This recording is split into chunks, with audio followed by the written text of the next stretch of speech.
All right, so good evening, y'all. We're going to do something a bit different tonight as we have wrapped up Right to the Earth.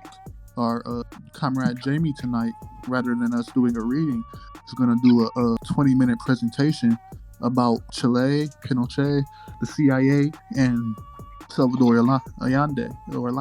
They've been looking forward to giving this presentation for us for a little while now, and we're going to make sure that this gets out to the comrades who can't be with us tonight, so that nobody has to miss out on this fire-ass presentation our comrade put together for us. So let's not delay it any longer. I'm going to go ahead and pass it over to our comrade Jamie, and we will make sure that the Google Slides associated with this presentation is also linked in the YouTube video when we put it on the Bread Theory YouTube, so that you guys can follow along even if you're not here tonight.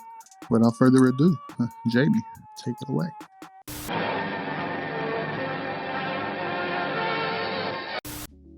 Thank you very much. Are you all able to see my screen? Absolutely. Okay, cool. Yeah, so this presentation is going to be about the country of Chile and when they elected a socialist in 1970 who was in power as the president for 3 years until 1973 when he was overthrown by the fascist military general Augusto Pinochet, who ruled as a dictator all the way until 1990. So the content warning, this presentation is going to have quite a lot of descriptions of violence. I'm going to try to give another warning right before going to the slides that have this violence in it, but I'm also just going to let you know right now at the beginning. So first of all, before Allende, Chile was a Spanish colony, and they gained independence from Spain in the 1800s and set up what was called the Popular Front government. So it was basically a bourgeois democracy, but sort of different from ours in the sense that it had a lot more democratic rights, a lot more voting rights. It wasn't a colonizer revolution, basically, like the US was, so they were better in that way. Economically, though, it was incredibly unequal. They had kind of a feudalistic land relationship. Some 80% of the land was owned by 7.5% of the population.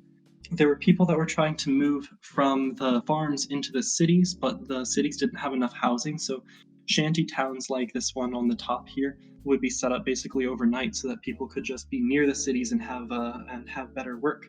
They also had a huge amount of resources being extracted by, well, mostly copper companies, the Kennecott and Anaconda copper companies. There's also Pepsi and a lot of telecoms companies. This image here is something that came up when I searched for copper companies in operating in Chile. So so that's who was exploiting them, I guess. So Salvador Allende was born on June 26, 1908, and he was middle class, kind of upper middle class family, and he was studying to become a doctor. While he was in medical school, he met an Italian anarchist shaker called Juan de Marchi, and they were friends. They played chess, and he introduced Allende to radical texts for the first time, and introduced him to, I guess, some anti-capitalist thought.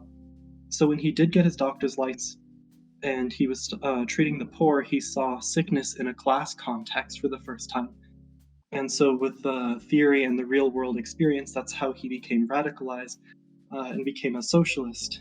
He went under the label of a Marxist-Leninist. There are those that disagree with that. I'm not personally going to say that that's wrong, but I will say that it wasn't the only school of thought that he took inspiration from. His whole thing was that he wanted to usher in socialism peacefully and legally. So in 1933, he founded the Socialist Party of Chile and became an activist for the next 4 decades. So what some of that activism looks like is, he got elected to the Senate in 1945, and then he ran for president 4 times. The first time was kind of a disaster. He placed last in a 4-man race and actually got expelled from his own party that he founded because he accepted the support of the outlawed Communist Party. He actually visited one of the internment camps that they were holding communists in during that time, and that's when he met Pinochet for the first time. I think that Pinochet actually threatened to shoot him. That was lovely. The second time he ran, he actually almost won. That was in 1958. He accepted the support from the communists again, but they weren't illegal anymore, so that was fine. But the fact that he almost won caught the attention of the CIA. So the next time he ran, there's some declassified CIA documents saying that they spent $3 million funding opposition, sort of waging a propaganda war, red baiting and saying he's an evil communist, he's gonna take your stuff, he's gonna steal your toothbrush, bullshit like that.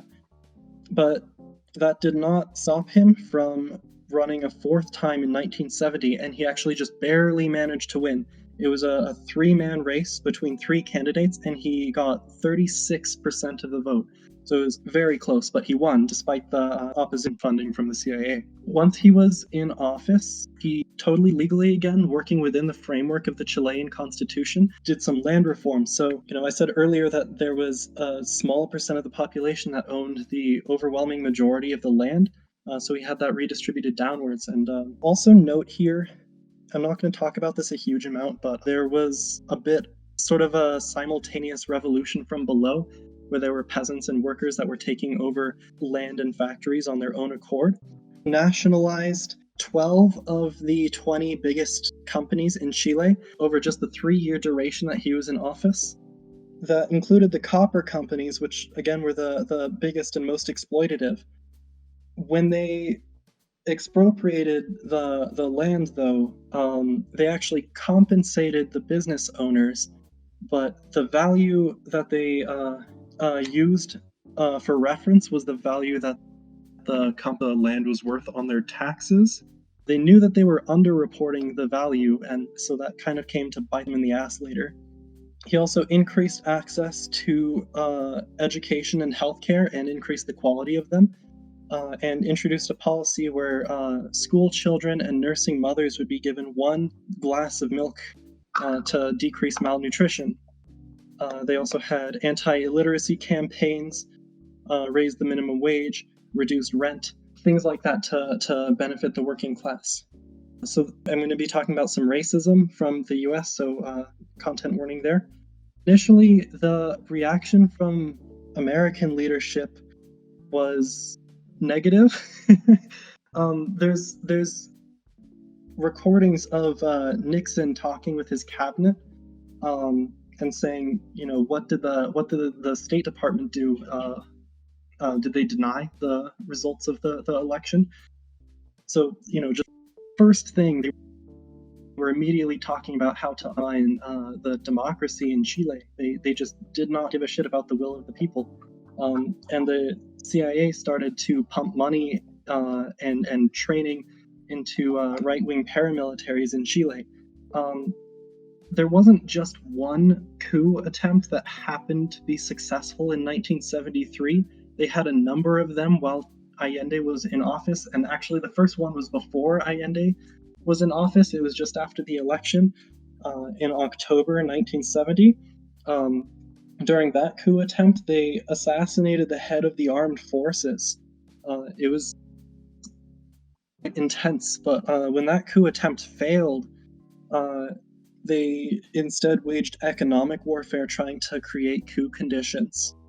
So they pressured the IMF and World Bank to cut off support. They stopped giving credit. They prevented mechanical parts from being sent to Chile for factories, trucks, and cars, stopping them or slowing them from being built and maintained. They called this making the economy scream. And then, of course, when Chile's economy suffered as a result of this, they said, look, their economy is suffering. Look what socialism does. It's also worth noting here that they were extremely racist about this in terms of like their motivations and the way that they would try to appeal to Americans about this. Henry Kissinger has quite a lot of lovely quotes, such as nothing of value or nothing of historical value occurs in Latin America, or in particular on this next slide, I don't see why we need to stand by and watch a country go communist due to the irresponsibility of its people. The issues are much too important for the Chilean voters to be left to decide for themselves. So, in other words, Latin Americans are just inferior, and that makes them unfit for democracy. 1 second, I'm going to get a sip of water. So the next slide is going to be about how the coup went down. So again, that's, trigger warning, there's going to be a lot of violence there. Allende is actually the one that promoted Pinochet. That was in 1972, and Pinochet the next year, probably in early 1973, was involved with plotting the coup. It probably started with the Navy, the most conservative branch of the military. When it went down, the military and the police were on the side of the fascists, as expected. The Air Force actually bombed the presidential palace. That's what these three pictures are of. So Allende and the people in his cabinet took up arms and tried to repel the military forces that were trying to storm the palace. And while this was happening, Allende took a radio and gave one final speech to the country, saying basically they aren't going to make me resign. My commitment to the people is eternal, and I'm gonna give my life for this. And you can actually hear bombs going off in the background during this. It's really staticky. And when he was done, he took his own life because he didn't want to be captured or tortured in public or forced to resign. Just didn't want the image of what he represented to be, I guess, sullied. There was also a group of people called the Chicago Boys, who were Chilean intellectuals and economists who had studied at the University of Chicago, and they were waiting for the coup to happen. And the day after the coup, they went to Pinochet's office and presented him with plans for what post-coup Chile was going to look like, and it was basically neoliberalism. So the next slide, I'm going to be talking about the economic aspects of this, because unfortunately there's quite a lot of liberals and reactionaries that say that Chile is a good example of a good case study of neoliberalism working, and that's kind of ridiculous. I guess it worked for the big business owners, but not for the people. So first of all, they redistributed wealth upwards. Some of the worker-run factories and were returned to their previous bosses by the military. Land that had been taken over by peasants was returned to old landlords. The inflation actually reached 300% from 1976 to 1977, and because of economic crisis, Pinochet had to nationalize the banks in 1982. They had incredibly high unemployment, and they still do. It was around 20% while Pinochet was in power. I think that it peaked at 25 or 30%. It was crazy, and he rolled back a lot of Allende's protections. They lost a lot of workers' rights, and he undid the free milk policy. So there were children that were passing out from hunger during school. Now the next slide is going to be about the violence that they needed in order to enforce such an exploitative system onto the people. So another trigger for that. It's estimated that about 3,500 people were disappeared and executed. No one really knows for sure. It's probably about 27,000 people who were tortured. They set up torture centers all around the country, turning buildings that were used for completely different shit into places where they would torture and execute people. This picture in the top right here, that's the National Soccer Stadium, but it's unrecognizable because of what he turned it into. There was one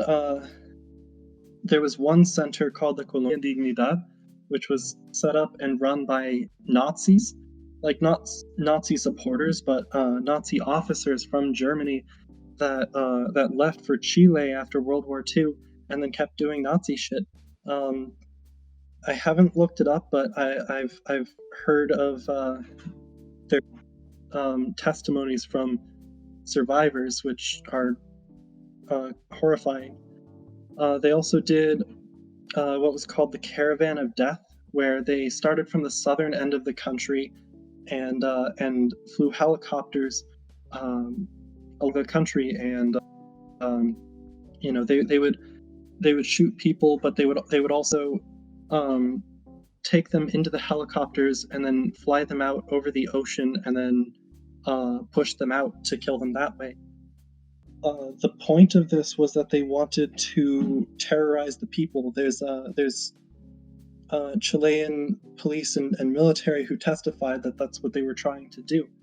And unfortunately, the right has actually kind of glorified this recently. I'm just gonna show some examples here. They've made memes out of the Caravan of Death, saying we're gonna give the commies a free helicopter ride, and shit like that. So you can see like they don't just sanitize or excuse this, they're actually proud of it, and they actually want to do this again, and they will do it again if they ever get the chance. Terror also wasn't just in Chile. They assassinated people abroad, like a popular unity activist in Rome, a military general in Argentina, and a journalist who fled Chile and was writing articles about the horror that was happening in Washington, D.C. They killed him with a car bomb. Like that happened here. They also got involved with Operation Condor, which was basically a bunch of U.S.-backed right-wing military dictatorships in Latin America that were cooperating with each other to kill each other's enemies. The most horrifying example, in my opinion, of the brutality under Pinochet was Victor Hara, who was a famous folk singer. He was a communist and a supporter of Allende. So after the coup, they arrested him and brought him to the National Soccer Stadium. And the people that were being held there were quiet, and they were scared. They were shaking, and so Victor tried to, energize the people and make them less scared. And he started singing to them and having them sing along. So the guards came in and they told him to quiet down, and he didn't. So they took him into the soccer stadium, and they broke his hands with hammers, and then threw his guitar at him and said, "Now play music for us." And he wouldn't stop singing, so they brought him out behind the stadium and shot him to death. They shot him over 40 times and then dumped his body in the middle of the street. So the people of Chile have not forgotten about Allende or the horrors under Pinochet, and they've been fighting to restore the democracy that they used to have. In 2019, they pressured the government into holding a referendum to reject the constitution of Pinochet, and 80% of the population voted to reject it. So they're going to scrap that, and hopefully we'll see the near future returning to the democracy that they used to have, and maybe moving towards socialism in the near future as well. I also want to point out that this isn't just something that happened in Chile. This is a pattern. I mean, not just in Latin America, but in particular in Latin America, they follow basically the exact same pattern. Someone elects a left-wing president, so the U.S. claims that the election was fraudulent. They wage economic warfare, trying to create coup conditions, and when the economy suffers, they blame socialism. They pump money and propaganda into right-wing paramilitaries and hope that they can get the government overthrown. And then they just try to make people forget about it. Almost no one knows that any of this happened. So I'm gonna highlight two examples of countries that this has failed in. So in Bolivia in 2019, there was actually a successful coup where they ousted Evo Morales and the MAS party, the movement to socialism. But the people took to the streets, and they were fighting the police and the military, and they got them to hold another election the following year, where they re-elected their socialist party back into power, and Morales returned. I also want to highlight this woman on the right. In the top right, she was the mayor of a town in Bolivia, and some right-wing protesters took her and cut her hair and threw red paint on her and paraded her through the city. And she's just so brave. She is a sitting senator now in Bolivia. They didn't stop her from. So I just think that that's really cool. They tried to back a coup in 2019 by sending in 4 guys that were completely incompetent and got caught by some fishermen, and then one of the guys pissed on himself. It was really funny. But the U.S. State Department really has their eyes on Venezuela, and they want to repeat the 1973 coup of Chile in Venezuela.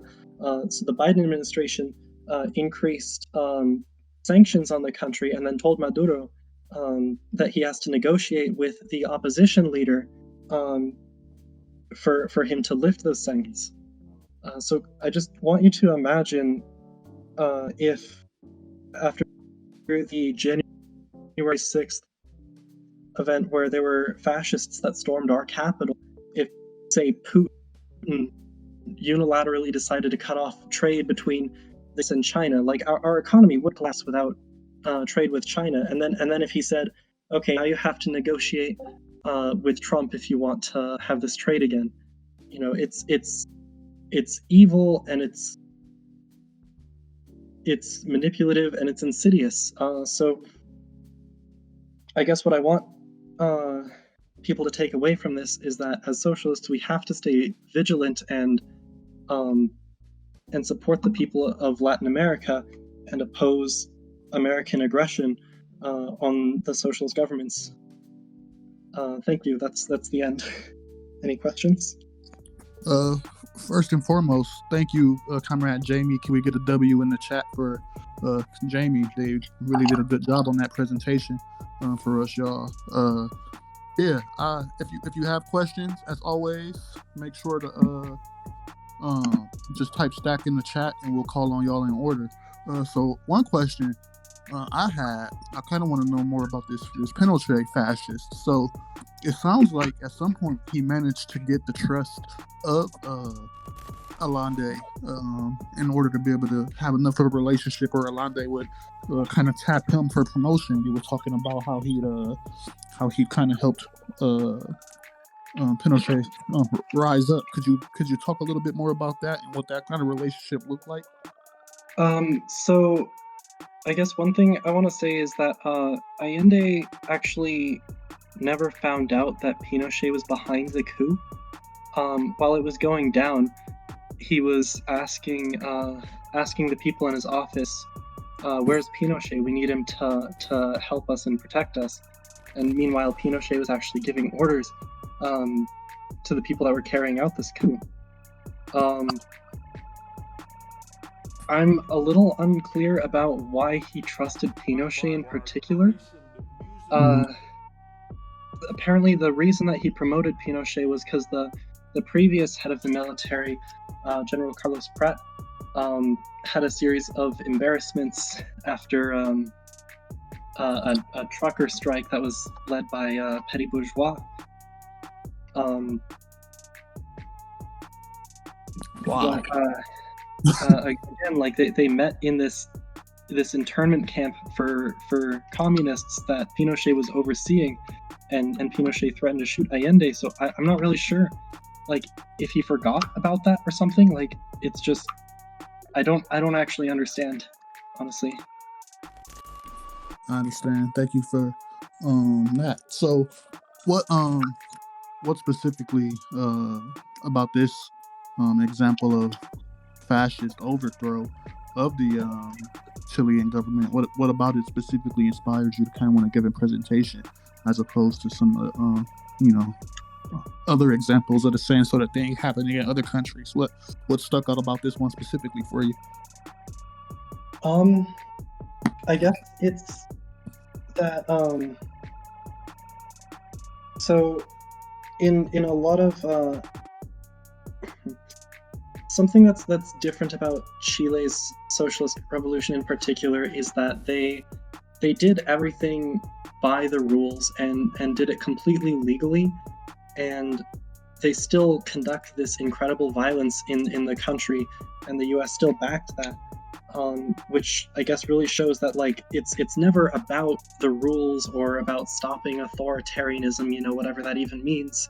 It's just about having the ability to exploit people and exploit the global south. Like, to be completely honest, I actually cried a few times when I was doing research for this. Yeah. And I'm not even really sure myself, like, what it is about Chile specifically that just is so much more emotional. But it's just a really heartbreaking story.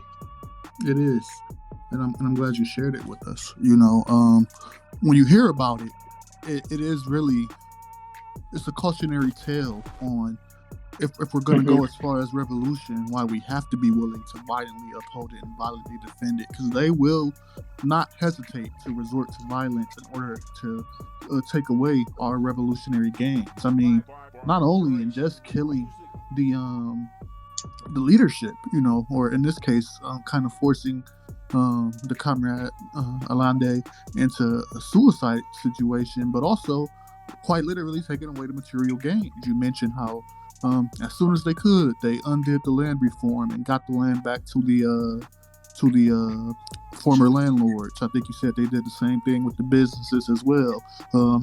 Undid democratic control of those things. These are the kind of things that we stand to lose, after a revolution, if we give way to counter-revolution and don't have a way to kind of suppress the national bourgeois. Counter-revolution is not just a conceptualization. There's just way too many examples of it in history where we can just take a look and see, like, yeah, these people aren't going to give up. They'll do what they have to do to live another day so that they can try and take everything back further. So, folks, this isn't a game. These are the very real material consequences for self-determined people who wish to build socialism all over the world. And so I'm really grateful for y'all for you to have brought this to our attention so that we can make sure we keep the need to protect ourselves from counter-revolution kind of at the forefront. So this is a really strong presentation. And in the chat they're talking about people loving to talk about socialist leaders being bad and paranoid, but are they bad and paranoid, or are they just engaging in material reality when they I want to talk about that a little bit, because one of the things is that in Chile, while Allende was president, and remember there was multiple coup attempts, like not even just the two that I talked about, like there was even one earlier that year in 1973, and the people, the supporters of Allende, I think were in my opinion actually like more prepared to fight back the fascists than Allende was, but Allende was committed, in my opinion, to a fault, to being non-violent and to doing everything legally. There was a time when there was a rally and the people were chanting at him saying, "Shut down Congress! Shut down Congress!" Oh yeah, I should mention, Congress was never more than 50% in his favor. It was a really reactionary institution. They tried to recall him a few times, but he was able to argue, no, I haven't broken any rules. But yeah, when they were telling him to shut down Congress, he was saying, no, I can't do that because that's not legal. There were workers that were saying, Allende's been telling us to organize, but now we're organized, and the military has tried to overthrow him, and he's not telling us what to do. So yeah, no, I completely agree. Like they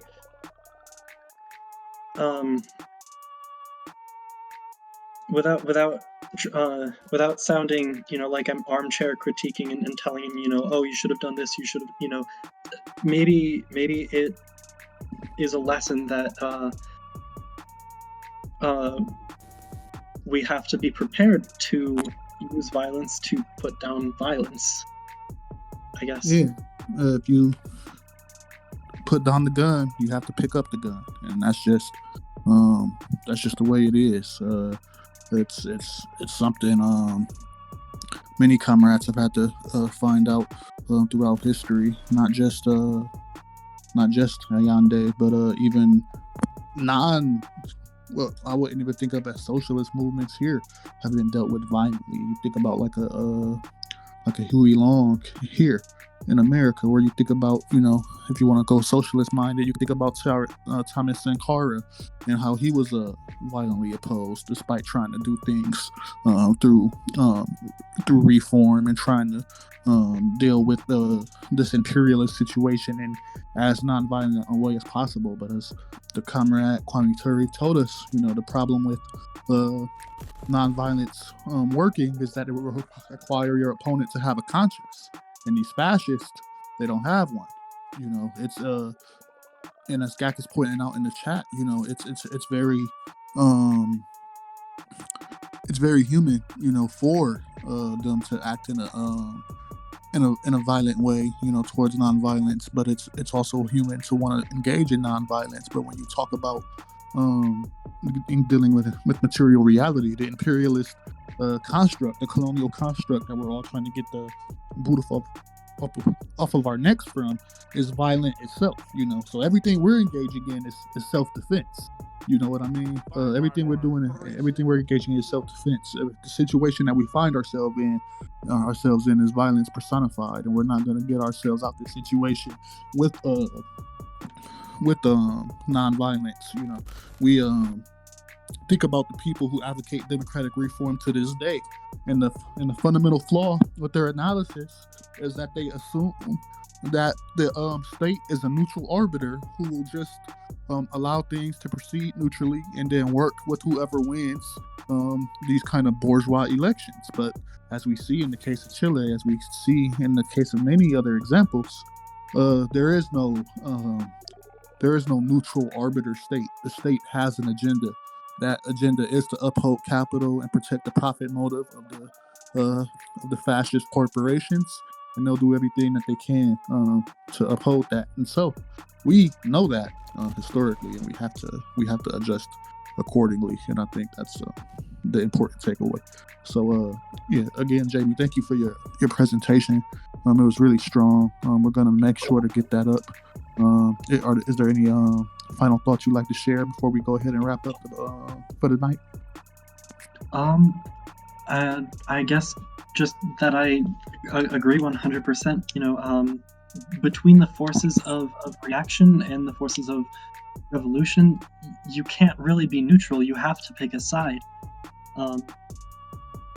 And yeah, yeah, that's pretty much it. I appreciate it. I'm wondering if anyone else has any questions.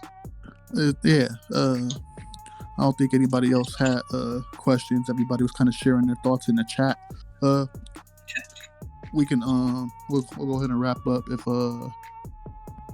this will be up on YouTube on sometime next week.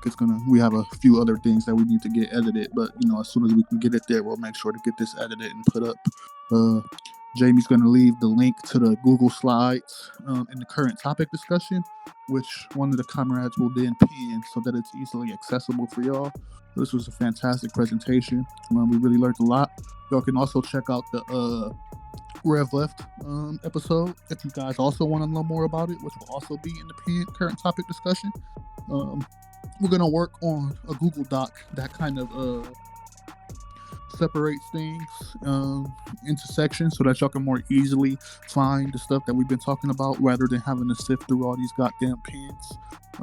We're gonna go ahead and wrap up now, and yeah, thank you for coming tonight, y'all. I'll see you guys next Monday for that DPRK presentation, tomorrow for the Walter Rodney, Saturday to wrap up Black Shirts and Reds, and possibly Wednesday to start Women Racing Class by Angela Davis. Until then, I love you, comrades. Solidarity always. Y'all have a fantastic night. Take care.